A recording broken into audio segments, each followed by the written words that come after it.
സിനിമയുടെ ചിത്രീകരണത്തിനിടെ കഴുത്തിന് പരിക്കേറ്റ് ചികിത്സയിലായിരുന്ന നടൻ വിനായകൻ ആശുപത്രി വിട്ടു. വിനായകന്റെ പരിക്കിനെ പരിഹസിച്ചും ഇത് കർമ്മഫലമാണെന്ന് ആരോപിച്ചും സോഷ്യൽ മീഡിയയിൽ പ്രചരിച്ച വിദ്വേഷ കമന്റുകൾക്കെതിരെ താരം ഇപ്പോൾ രംഗത്തെത്തിയിരിക്കുകയാണ്. ഫേസ്ബുക്കിലൂടെയാണ് വിനായകൻ തന്റെ നിലപാട് വ്യക്തമാക്കിയത്. ദിവസങ്ങൾക്ക് മുമ്പ് തിരുച്ചെന്തൂരിൽ ആടത്രിയുടെ സംഘട്ടന രംഗങ്ങൾക്കിടെയാണ് വിനായകന് പരിക്കേറ്റത്. ജീപ്പ് ഉൾപ്പെടുന്ന സംഘട്ടന രംഗങ്ങൾക്കിടെ വിനായകന് പേശികൾക്ക് ക്ഷതമേൽക്കുകയായിരുന്നു. തുടർന്ന് ശനിയാഴ്ച കൊച്ചിയിലെ സ്വകാര്യ ആശുപത്രിയിൽ വിനായകൻ ചികിത്സ തേടി. പിന്നീട് നടത്തിയ MRI സ്കാനിങ്ങിലാണ് പേശികൾക്ക് സാരമായ ക്ഷതം കണ്ടെത്തിയത്.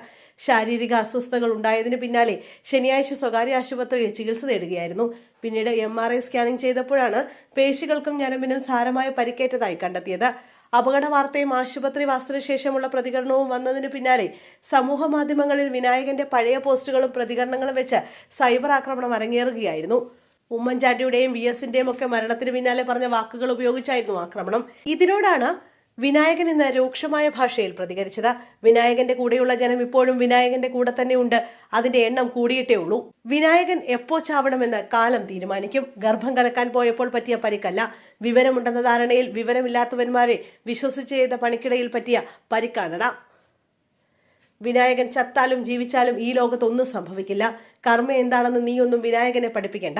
വിനായകന്റെ കർമ്മഫലം വിനായകൻ അനുഭവിച്ചുകൊള്ളും. അതുകൊണ്ട് പ്രാക്കും കാപട്യത്തിന്റെ സഹതാപവും ഇങ്ങോട്ട് വേണ്ട.